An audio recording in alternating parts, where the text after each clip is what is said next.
नमस्कार, डेली 24 भारत देख रहे हैं आप। मैं हूं आपके साथ अनीता शर्मा। शुरुआत करते हैं उत्तर प्रदेश की बड़ी खबरों से। बिहार के सिवान में जनसभा को संबोधित करते हुए मुख्यमंत्री योगी आदित्यनाथ ने कहा कि उनकी सरकार बिहार को एक बार फिर चंद्रगुप्त और चाणक्य के स्वर्णीय युग की ओर ले जाने के लिए प्रतिबद्ध है। उन्होंने कहा कि राज्य का पुराना वैभव वापस लाया जाए और माफिया राज की वापसी किसी भी हाल में बर्दाश्त नहीं की जाएगी। उन्होंने बताया कि उत्तर प्रदेश में माफियों को खत्म कर दिया गया है और अब बिहार में भी कानून का राज स्थापित किया जाएगा। उन्होंने कांग्रेस पर निशाना साधते हुए कहा कि ये पार्टी आज भी ब्रिटिश काल की परंपराओं की विरासत है, जो देश के विकास में बाधा बनी हुई है। बता दें कि मुख्यमंत्री योगी आदित्यनाथ ने इस दौरान विपक्ष पर जमकर निशाना साधा। आपने देखा होगा कहीं कोई मजमा लगता है ना, तो मजमा में बहुत सारे लोग आ चुके होते हैं। अपने अपने तरीके से वे वहां पर लोगों की आंखों में धूल झोंकने का काम करते हैं। लेकिन याद रखना, जिन लोगों ने बिहार के सामने पहचान का संकट खड़ा किया था, जिन लोगों के कारण सिवान वासी भय और दहशत के माहौल में जीने के लिए मजबूर हुए थे, उन लोगों को दोबारा बिहार में वापस आने नहीं देना है, किसी भी हालत में नहीं आने देना है। ये लड़ाई केवल सत्ता प्राप्त करने की लड़ाई नहीं, बिहार की अस्मिता की लड़ाई है। बता दें कि मुख्यमंत्री योगी आदित्यनाथ बिहार पहुंचे हैं और बिहार के सिवान में सीएम योगी आदित्यनाथ ने जनसभा की और इस दौरान उन्होंने विपक्ष पर जमकर निशाना साधा है और कई गंभीर आरोप भी लगाए हैं। खानदानी माफियों और माफिया राज की वापसी नहीं होने दी जाएगी। इस दौरान जनसभा को संबोधित करते हुए उन्होंने जनसभा को संबोधित किया और कहा कि बिहार में खानदानी माफियों और माफियो राज की वापसी बर्दाश्त नहीं की जाएगी। और यूपी में माफियों के खिलाफ बुलडोजर कार्रवाई का जिक्र करते हुए उन्होंने कई बड़े बयान दिए और विपक्ष पर जमकर निशाना साधा है। और इस खबर पर बीजेपी प्रवक्ता शुभेंदु शेखर जी जुड़ चुके हैं और उनसे जानते हैं कि क्या कुछ अपडेट है, क्योंकि बिहार में विधानसभा चुनाव है।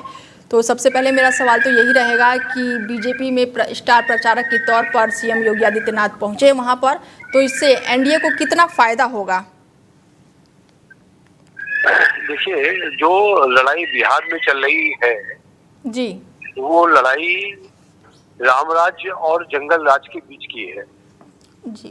जनता ये तय करेगी कि उसको रामराज चाहिए या जंगल राज चाहिए। और आज यही योगी जी ने अपने एक स्टेटमेंट में कहा है कि यदि किसी को जंगल राज खत्म करना है तो बीजेपी की सरकार ने जैसे पीछे काम किया है जी, उस पर ध्यान दें।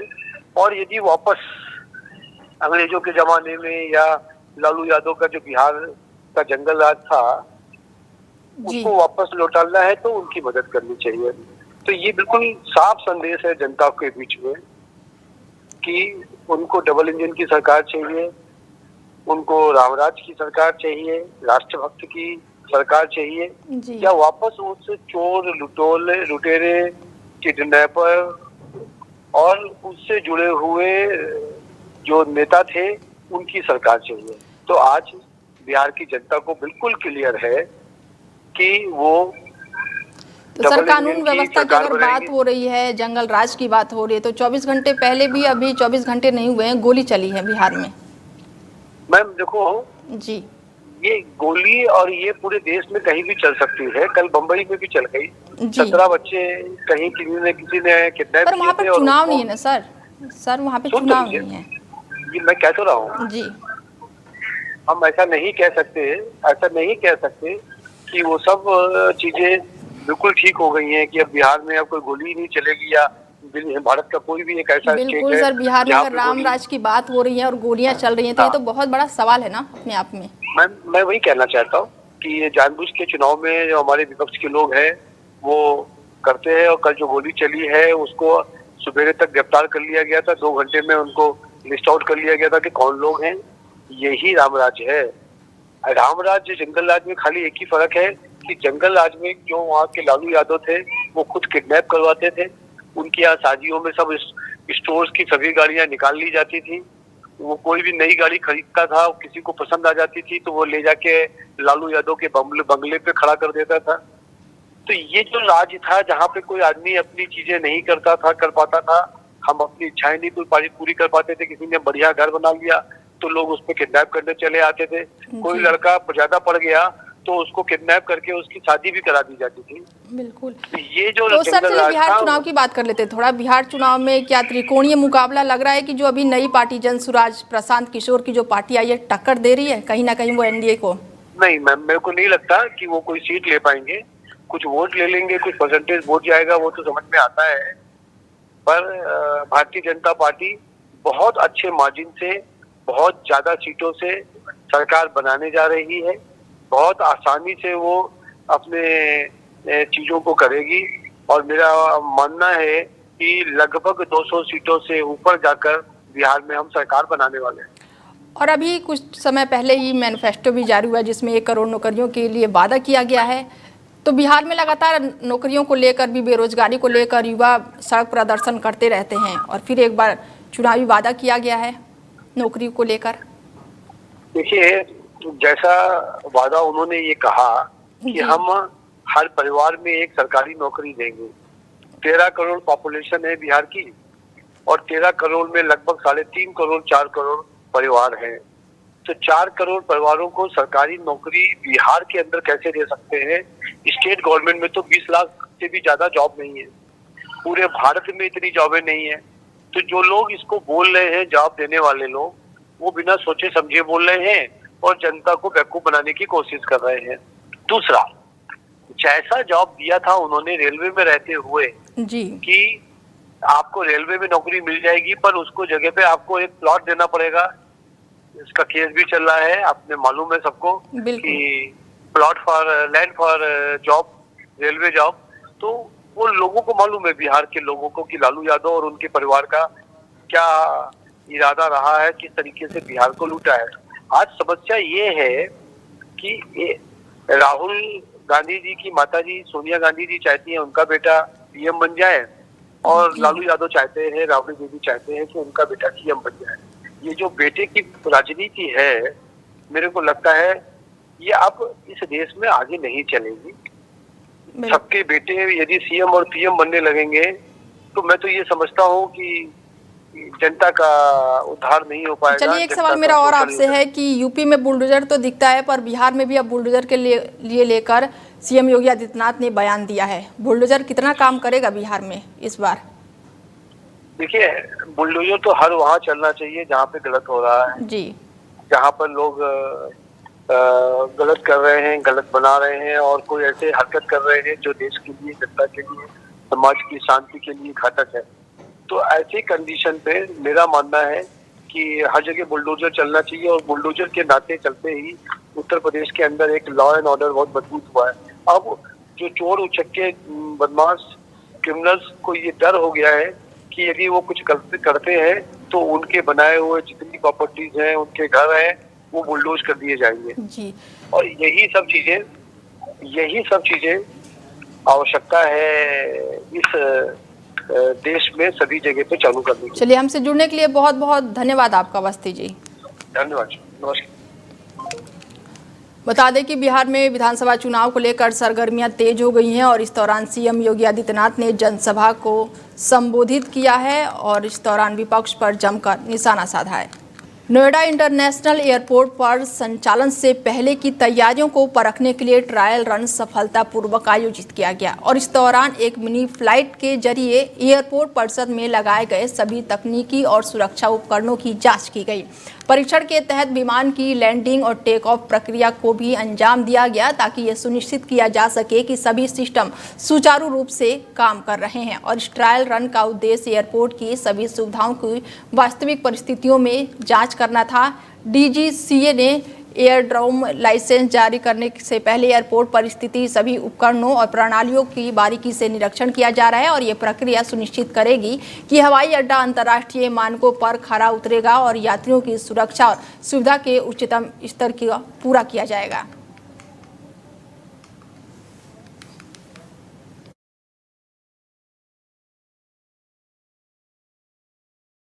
अयोध्या में श्री राम जन्मभूमि परिषद में 25 नवंबर को आयोजित होने वाला भव्य ध्वजारोहण समारोह की तैयारियां जोरों शोरों से चल रही है और इस दिन आम श्रद्धालुओं को रामलला का दर्शन नहीं मिल पाएगा क्योंकि पूरा कार्यक्रम विशेष अतिथियों और आयोजकों की सुरक्षा पर केंद्रित रहेगा। राम मंदिर भवन निर्माण समिति के अध्यक्ष निपेंद्र मिश्रा ने बताया कि इस अवसर पर लगभग 8,000 लोगों को आमंत्रित किया गया है।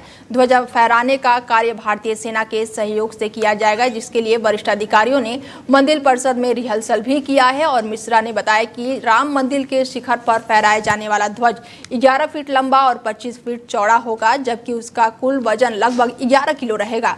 ध्वजा को विशेष पैराशूट फ्री बैग से तैयार करने पर विचार किया जा रहा है, जिससे यहाँ पर मौसम के हर बदलाव में टिकाऊ बना रहे। ध्वजा पर कोबेदार वृक्ष और भगवान सूर्य के प्रतीक को अंकित किया जाएगा, जो कि मर्यादा और प्रकाश का प्रतीक है। समिति की बैठक में ये भी तय किया गया है कि ध्वजारोहण के अगले दिन श्रद्धालु मंदिर के परकोटा और सप्त मंदिर क्षेत्र में दर्शन कर सकेंगे। साथ ही कुबेर टीला और प्रथम तल पर स्थित राम दरबार के दर्शन की अनुमति सीमित संख्या में दी जाएगी और इससे राम मंदिर ट्रस्ट की प्राथमिकता के श्रद्धालु मंदिर के निर्माण और सौंदर्य को सजगता से देख सकेंगे और अध्यात्म अनुभव का लाभ उठा सकेंगे। फिलहाल राम मंदिर परिषद में रेलिंग और म्यूरल लगाने का कार्य अंतिम चरण में है और ट्रस्ट का कहना है कि अब किसी नए निर्माण की योजना नहीं है, बल्कि मौजूदा कार्यों को पूर्णता देने पर ध्यान केंद्रित किया जा रहा है। ये आयोजन न केवल धार्मिक बल्कि राष्ट्रीय और सांस्कृतिक गौरव का प्रतीक बनने जा रहा है। संभल में एक बार फिर से आयकर विभाग ने बड़ी छापेमारी को अंजाम दिया है और बड़ी कार्रवाई की है। धामपुर ग्रुप के शुगर मिल यूनिटों पर बीते 50 घंटे से लगातार छापेमारी जारी है। बताया जा रहा है कि इस छापेमारी में करीब 100 से अधिक अधिकारी शामिल है, जो कि टैक्स चोरी से संबंधित दस्तावेजों की गहराई से जांच पड़ताल कर रहे हैं। अधिकारियों ने गन्ना मिल के कर्मचारी को हिरासत में लेकर पूछताछ शुरू कर दी है। वहीं अन्य कर्मचारियों से भी लगातार सवाल जवाब किए जा रहे हैं। गौरतलब है कि इससे पहले 13 अक्टूबर को हाजी इरफान और रिजवान की मीट फैक्ट्री में आयकर विभाग और साथ ही ईडी की संयुक्त छापेमारी की गई थी, जो कि करीब कई घंटों तक चली थी और उस कार्रवाई में करोड़ों रुपए की कर चोरी का मामला भी सामने आया था और अब लगभग 20 दिनों के भीतर संभल में ये दूसरी बड़ी छापेमारी की गई है। अधिकारियों को उम्मीद है कि गन्ना मिल यूनिटों से भी करोड़ों रुपए की इनकम टैक्स चोरी के सबूत मिल सकते हैं। खबरों की माने तो ये छापेमारी संभल के राजपुरा स्थित डीएसएम शुगर और असमोली के धामपुर का बताया जा रहा है, जहाँ पर ये छापेमारी हुई है। यह भी बताया जा रहा है कि धामपुर ग्रुप समाजवादी पार्टी के राष्ट्रीय अध्यक्ष अखिलेश यादव के बेहद करीबी माने जाते हैं, जिससे ये कार्रवाई राजनीतिक हलकों में भी चर्चा का विषय बन गई है। आयकर विभाग की ये छापेमारी टैक्स चोरी के बड़े नेटवर्क की जांच में एक अहम कदम माना जा रहा है और आने वाले दिनों में इसके बड़े वित्तीय खुलासे होने की उम्मीद भी जताई जा रही है। नोएडा अंतर्राष्ट्रीय हवाई अड्डों को लेकर सुरक्षा और आपातकालीन प्रबंधन की तैयारियों की समीक्षा के लिए एयरपोर्ट आपातकालीन योजना समिति की बैठक आयोजित की गई और इस बैठक में आपात स्थितियों में तत्काल प्रतिक्रिया देने की व्यवस्था और अधिक सुदृढ़ बनाने, बुनियादी ढांचों की तैयारी की समीक्षा करने और साथ ही चिकित्सक समन्वय प्रणाली को बेहतर करने पर विस्तार से चर्चा हुई। अधिकारियों ने निर्णय लिया है कि एयरपोर्ट के 20 किलोमीटर के दायरे में स्थित सभी सरकारी और निजी अस्पतालों को आपातकालीन सेवाओं से जोड़ा जाएगा, जिससे किसी भी दुर्घटना या फिर आकस्मिक स्थिति में तुरंत ही डॉक्टरों को इस सहायता उपलब्ध कराई जा सके। इसके साथ ही यमुना एक्सप्रेसवे की एम्बुलेंस सेवाओं को भी एयरपोर्ट की तत्कालीन और आपातकालीन प्रतिक्रिया प्रणाली से जोड़ा जाएगा, जिससे राहत और बचाव कार्य में तेजी लाई जा सके। सुभाषपा नेता और मुख्तार अंसारी के बेटे अब्बास अंसारी को इलाहाबाद हाई कोर्ट से बड़ी राहत मिली है। अदालत ने आचार संहिता उल्लंघन से जुड़े एक मामले में ट्रायल कोर्ट की कार्रवाई पर अगली सुनवाई तक रोक लगा दी है और इस मामले की अगली सुनवाई 1 दिसंबर 2025 को निर्धारित की गई है। दरअसल अब्बास अंसारी पर बिना अनुमति सभा आयोजित करने और भीड़ जुटाने का गंभीर आरोप लगा हुआ था और ये मामला 3 मार्च 2022 का है, जब उन्होंने मऊ की पहाड़पुर इलाके में चुनावी सभा की थी और इस संबंध में पुलिस ने उनके खिलाफ केस दर्ज किया था। अब्बास अंसारी ने अदालत से चार्जशीट रद्द कराने की मांग की थी, जिस पर हाईकोर्ट ने उन्हें फिलहाल फौरन राहत दे दी है। राहत मिली है इनको हाई कोर्ट से, जहां पर अब्बास अंसारी को बड़ी राहत मिली है। हाई कोर्ट से मुख्तार अंसारी के बेटे अब्बास अंसारी को लेकर ये बड़ी खबर सामने आ रही है, जहां पर मुख्तार अंसारी के बेटे अब्बास अंसारी को लेकर बड़ी खबर सामने आ रही है। हाई कोर्ट से अब्बास अंसारी को बड़ी राहत मिली है। हाई कोर्ट ने आचार संहिता उल्लंघन के मामले में बड़ी राहत दी है और इस खबर पर एडवोकेट संदीप दुबे जी जुड़ चुके हैं। बहुत स्वागत है सर हमारे चैनल में आपका। जी नमस्कार।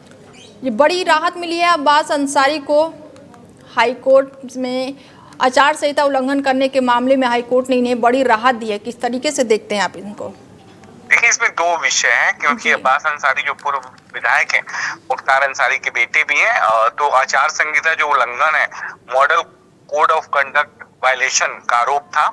मामला तब दर्ज हुआ था जब चुनाव के दौरान उन्होंने बिना अनुमति सभा की थी और बड़ी संख्या में लोगों को जुटाया था। तो जो आईपीसी में प्रावधान है सरकारी आदेश की अवहेलना, जो सेक्शन 188 है, और रिप्रेजेंटेशन ऑफ पीपुल्स एक्ट, जो चुनाव प्रतिनिधि अधिनियम के तहत इस मामले को दर्ज किया था, और जो ट्रायल कोर्ट में निचली अदालत में ये जो केस चल रही थी उसमें सुनवाई चल रही थी। उस सुनवाई में ये दलील दी गई थी कि भीड़ जो है स्वतः ही एकत्र हुई थी और कोई हिंसा या अनुशासनहीनता नहीं हुई थी और केस राजनीतिक कारणों से दर्ज किया था। लेकिन जो हाईकोर्ट का आज फैसला है इलाहाबाद हाईकोर्ट का, उन्होंने स्टे लगाया कि अगली सुनवाई तक, जब तक सुनवाई हाईकोर्ट में पूरी नहीं हो जाती, ट्रायल कोर्ट इस मामले में कोई आगे कार्रवाई नहीं करेगा। तो एक अस्थायी राहत इसको माना जाएगा। ये अस्थायी तौर पे एक राहत मिली है, लेकिन अगली तारीख पर हाईकोर्ट ये तय करेगा कि क्या यह मामला पूरी तरह निरस्त किया जाए या ट्रायल कोर्ट आगे जी अगली सुनवाई के लिए 1 दिसंबर का समय निर्धारित हुआ है। और अगर मैं कार्रवाई की बात करूं तो 1 दिसंबर अगर कार्रवाई की बात की जा रही है तो यहाँ पर किस तरीके से कार्रवाई इन पर हो सकती है?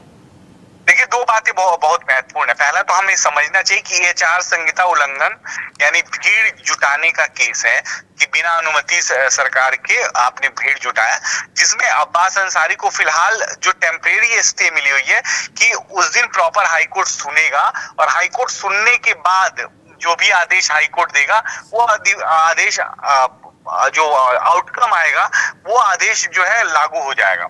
और हमें लगता है कि इस पे हमें थोड़ा सा कोर्ट की प्रतीक्षा करनी चाहिए जब हाई कोर्ट इस पे सुनवाई करेगा।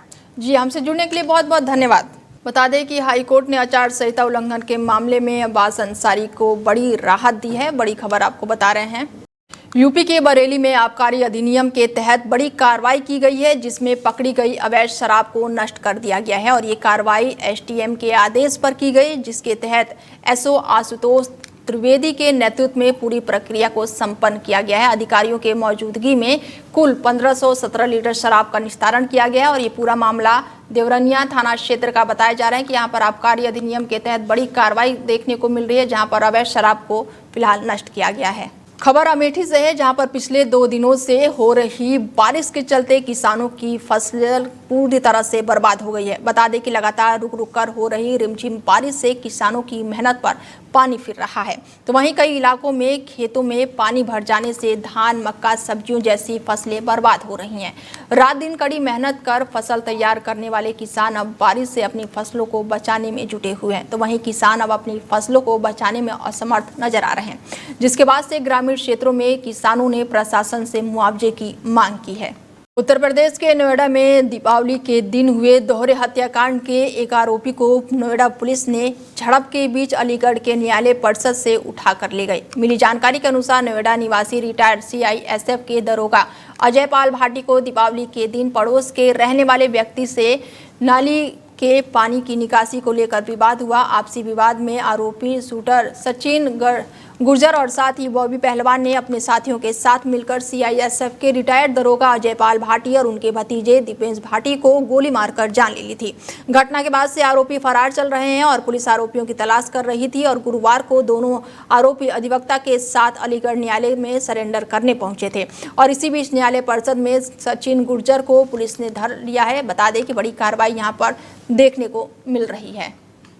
यूपी के बिजनौर में लौह पुरुष सरदार वल्लभ भाई पटेल की 150वीं जयंती मनाई गई, जहां पर डीएम जसजीत कौर और साथ ही पुलिस अधीक्षक भी मौके पर मौजूद रहे और तिरंगा झंडा लेकर दौड़ में भी शामिल हुए। वहीं रन फॉर यूनिट के तहत जिले भर में दौड़ का आयोजन किया गया, जहां पर जिले के 22 थानों में रन फॉर यूनिट का कार्यक्रम किया गया, जिसमें पुलिस स्कूली छात्रों ने दौड़ लगाई। सभी ने दौड़ लगाकर एकता का संदेश दिया। फिलहाल बुलेटिन में मेरे साथ इतना ही। बने रहिए आप डेली 24 भारत के साथ। दीजिए इजाजत। नमस्कार। सत्ता की हर चार पर हमारी नजर, जनता की आवाज सबसे पहले, सच की पड़ताल करेंगे हम। क्या छपा क्या छिपा, राजनीति के खेल का पर्दाफाश, जहां राजनीति को परखा जाता है जनता की कसौटी। राष्ट्रहित है हमारी प्राथमिकता। जहां बॉलीवुड की चमक भी सच्चाई से टकराती है। डेली 24 भारत पर।